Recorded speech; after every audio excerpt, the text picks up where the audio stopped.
নিজের বাড়িতেই আজকে চোরের মতো ঢুকতে হচ্ছে আমাকে, কেননা আজ বাড়িতে বিয়ের অনুষ্ঠান। আর বিয়েটা আর কারো না, আমার বড় ভাই সজলের বিয়ে হচ্ছে। কিন্তু ভাইয়ের বিয়েতে ভাই নাই, রাতের বেলা আসছি, তাও আবার চুরি করে পিছনের গেট দিয়ে। আর কেন আমি সামনের গেট দিয়ে আসলাম না, তা আপনারা কিছুক্ষণ পরেই বুঝতে পারবেন। আমার বাড়িতে একমাত্র বড় ভাই আমাকে ভালোবাসেন, আর সবাই আমাকে অবহেলা করেন। পরিচয়টা দেওয়া যাক, আমি অনন্ত, বাংলাদেশ সেনাবাহিনীতে চাকরি করি। এবার বাড়িতে এসেছি শুধু ভাইয়ের সাথে কথা বলার জন্য। পিছন দিক দিয়ে যেই না ঘরে ঢুকবো, এমনি পিছন থেকে কেউ একজন আমার বেগে ধরলো। আমি তাকিয়ে তো অবাক হয়ে গেলাম। দেখতে অনেকটাই সুন্দর, বলার মতো না একটা মেয়ে। এই কে আপনি, আর আপনি এখানে কি চান? আমি চারিপাশে তাকালাম আর ভাবছি কেউ চলে আসবে না তো। মেয়েটা বলল, কি কিছু বলছেন না কেন? কে তুমি? বুঝেছি এখানে চুরি করার ধান্দা। আমি বললাম, জি না, এসব কিছুই না। মেয়েটা বলল, তাহলে আপনি কি প্রেমিক পুরুষ? আমি বললাম, চিচি, তাও না। মেয়েটা বলল, তাহলে আপনি কে মশাই? আমি বললাম, আপনি কে? মেয়েটা বলল, আমাদের বাড়িতে দাঁড়িয়ে আমাকে জিজ্ঞাসা করছো আমি কে? আমি বললাম, আপনাদের বাড়ি মানে? এটা তো অনন্তর বাড়ি। মেয়েটা বলল, অনন্ত কে? আমি বললাম, সজলকে চেনেন? মেয়েটা বলল, চিনি। আসলে সজল হচ্ছে আমার বড় ভাইয়ের নাম, কিন্তু কোনোভাবেই মেয়েটাকে বুঝতে দেওয়া যাবে না। মেয়েটা বলল, সজল আমার দুলাভাই হন। আমার আর বুঝার বাকি রইল না মেয়েটা কে। তার মানে কি আমার কথা বাসার কাউকেই বলা হয়নি? তাই আমি পরিচয় দিতে চাই না। মেয়েটা বলল, কি কথা বলছেন না কেন? কে আপনি? তখন আমি একটু হতাশ হয়ে বললাম, আমি এই বাসার কাজের লোক। মেয়েটা বলল, কাজের লোক? তা পিছন গেট দিয়ে ঢুকছেন কেন?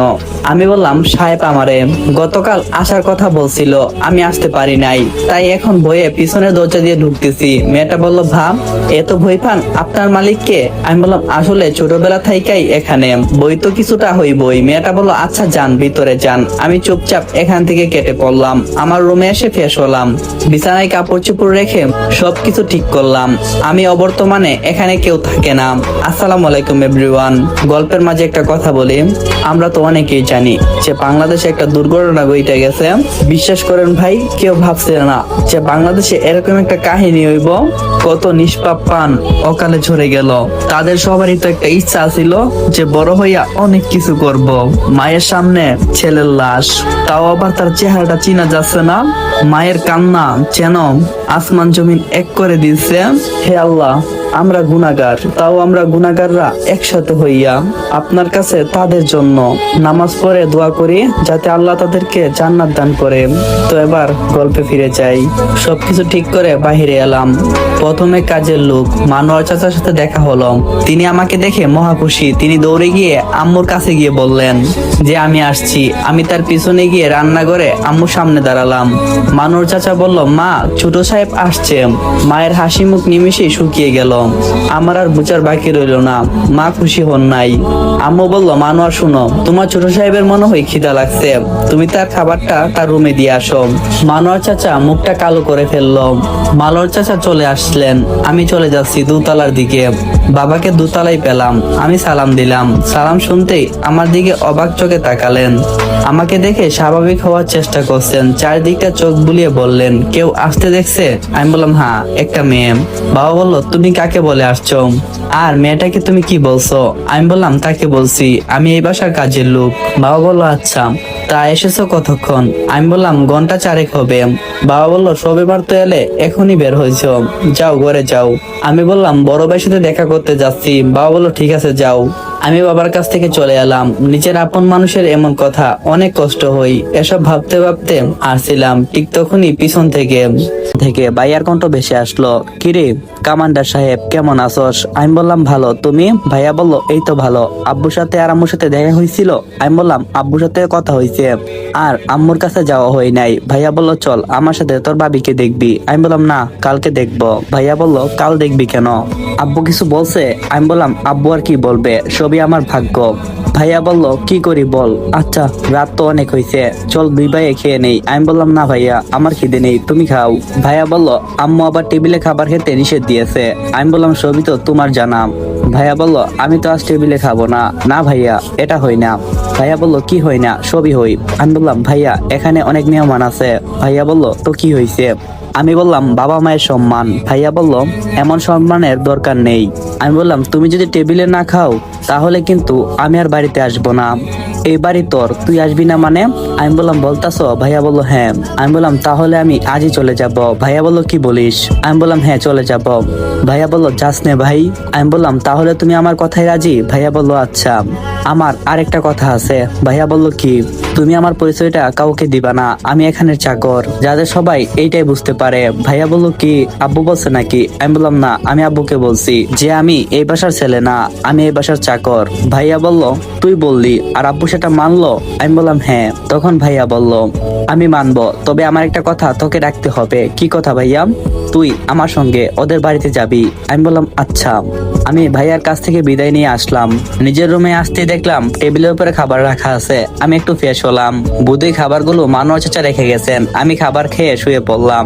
আর বর্তমানে এখন আমি ছাদে দাঁড়িয়ে আছি। এখন সময় সকাল 6টা। বাড়িতে শুধু আম্মু ঘুম থেকে উঠছেন। আমি অবশ্যই অনেক আগে ঘুম থেকে উঠছি। নিজের অজান্তেই ঘাম ধরলাম। পিছন থেকে কারো গলা শুনতে পেলাম। আমি তাকালাম। কাল রাতের মেয়েটি। আজ দেখতে অনেক ভালো লাগছে। কেমন একটা টান অনুভব করি। শুভ সকাল। আমিও বললাম শুভ প্রভাত। মেয়েটা বলল এত সকালে এখানে? আমি বললাম কেন, আসতে মানা নাকি? মেয়েটা বলল আপনার বাড়ি, আপনাকে আসতে কে মানা করবে? আমি বললাম মানে? তখন মেয়েটা বলল না মানে আপনি তো এত বছর ধরে এখানেই থাকেন, আপনাকে কে মানা করবে? আচ্ছা একটা কথা বলি। জি বলতে পারেন। মেয়েটা বলল আপনাকে দেখতে অনেক সুন্দর লাগে, কি স্মার্ট বডি আপনার, খুবই হ্যাপি।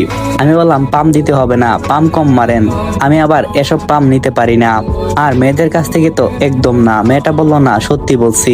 আচ্ছা সব ঠিক আছে, কিন্তু আপনার চুল ছোট। আমি বললাম কেন, চুলের কারণে সুন্দর লাগছে না? মেয়েটা বলল না সুন্দর লাগছে, কিন্তু একটু লম্বা হলে আরো ভালো লাগতো।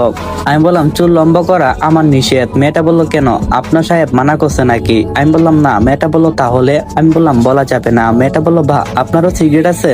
আমি বললাম কেন, চাকরদের কি সিগারেট থাকতে নেই? মেয়েটা বলল না এই কথা না। আচ্ছা আপনার নাম কি? আমি বললাম আমার নাম হলো আবুল। আপনার নাম? মেয়েটা বলল আমার নাম হিয়া। আচ্ছা আমরা কি বন্ধু হতে পারি? আমি বললাম না। হিয়া বলল কেন? আমি বললাম মালিকের সাথে চাকরের বন্ধুত্ব মানায় না। হিয়া বলল কে বলছে? আমি বললাম সবকিছু বলা যায় না। আচ্ছা নিচে যাচ্ছি, আপনি থাকেন। আমি হিয়া মানে ওই মেয়েটার কাছ থেকে নিচে চলে এলাম। রান্নাঘরে আসলাম। এখানে এসে আম্মুকে পেলাম।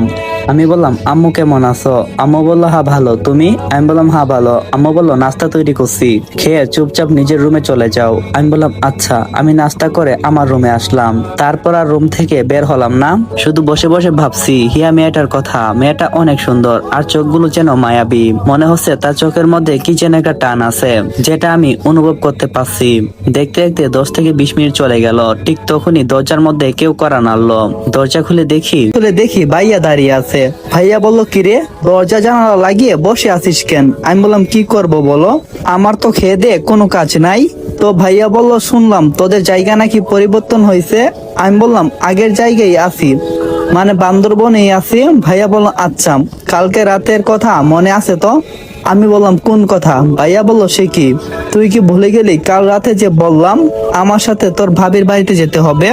আমি বললাম ও আচ্ছা, আমি ভুলেই গিয়েছিলাম, রেডি হয়ে নে। আমি বললাম এখনই? ভাইয়া বলল আমি বললাম আচ্ছা। ভাইয়া বলল সাদার মাঝে কাজ করা একটা পাঞ্জাবি আছে, ওইটা পরবি। আমি বললাম আচ্ছা পরবো। এখন যাও? যাব কি, তুই চল আমার সাথে। কেন, কোথায়? ভাইয়া বলল তোর ভাবিকে দেখবি। আমি বললাম না এখন না। ভাইয়া বলল এখনই যেতে হবে, চল আমার সাথে। এই বলে ভাইয়া আমার হাত ধরে টেনে নিয়ে গেলেন। ভাইয়া বলল দেখ কাকে নিয়ে এসেছি। ভাবি একটা কাজ করছিল, তিনি ভাইয়ার কথা শুনে তাকালো। হিয়া আর তার সাথে কে যেন আরেকটা মেয়ে, সেও তাকালো। কি খবর, আপনি যে এই ঘরের দিকে আসলেন? ভাইয়া বলল তুমি জানো ওকে? হিয়া বলল উনি তো এই বাসার কাজের লোক আবুল। ভাইয়ার মাথায় যেন এখন একটা ঘাস ভেঙে বলল, এমন কথা কখনো আশা করিনি। ভাইয়া বলল তুমি ওকে জানো কিভাবে? হিয়া বলল উনি আপনার ভাবার বয়ে পিছন গেট দিয়ে প্রবেশ করছিল, তাই উনাকে জিজ্ঞাসা করছিলাম। ভাই বলল ও। তারপর আমি নিচে বসে সবার সাথে আড্ডা দিলাম। বিকালে ভাইয়ার সাথে ভাবিদের বাসায় যাচ্ছি। আমি পিছনের সিটে বসছি। ভাইয়া, হিয়া, চাচাতো বোন রিয়া বসেছিল সামনে, কিন্তু চাকরের সিট তো সামনে নয় পিছনে, তাই সবার সাথে বসা হয়নি। উদ্দেশ্য সিলেট যাব, আর 1.5 ঘন্টা খানেক সময়ের মধ্যে আমরা পৌঁছে যাব। আমি হিসাব করছিলাম আমার হাতে আর কতদিন সময় আছে, কারণ ছুটি নিয়ে আসছি মাত্র 5 দিনের। এসব হিসাব করার মধ্যে হিয়া বলল আবুল অন্তরকে। একথা বলতে সবাই আমার দিকে তাকালো। আমি অপ্রস্তুতি অবস্থায় বললাম আমাকে কিছু কিছু বললেন? হিয়া বলল, হ্যাঁ, আপনি ওই দিন বললেন অনন্ত নামের একটা ছেলে এই বাড়ির, কিন্তু আমার জানা মতে দুলাভাইয়ের বাড়িতে ওই নামের কেউ নেই। তাকে জিজ্ঞাসা করলাম ভাইয়া এবং রিয়া আমার উত্তরের জন্য বেশ আগ্রহ দেখাচ্ছে। ভাইয়া নিশ্চয়ই মনে মনে বলছে, দেখি কি উত্তর দেশ তুই এবার। আমি বললাম সজল ভাইয়ের একটা ছোট ভাই ছিল, তার নাম অন্তর, সে 6 বছর বয়সে। আসসালামু আলাইকুম, গল্পের মাঝে একটা কথা বলি, আমার ইউটিউব চ্যানেলের নাম হইল সাইমন অলওয়েজ অন ফায়ার। ইউটিউবে সার্চ করলে 8000 সাবস্ক্রাইবারের একটা চ্যানেল আপনার কাছে চলে আসবে। সেখানে আমি নিয়মিত গল্প আপ দিয়ে থাকি। আপনারা চাইলে গল্পটা আমি ইউটিউবে আনতে পারি। তো আর বেশি দেরি না কইরা গল্পটা কন্টিনিউ করি। আর হ্যাঁ, সবাই কিন্তু চ্যানেলটা সাবস্ক্রাইব করে দিও। আমি বললাম ভাইয়ার ছোট ভাই ছোটবেলায় মারা যায়। হিয়া বলল দুলাভাইয়ের যে একটা ভাই ছিল সে সম্পর্কে তো আমরা জানি না।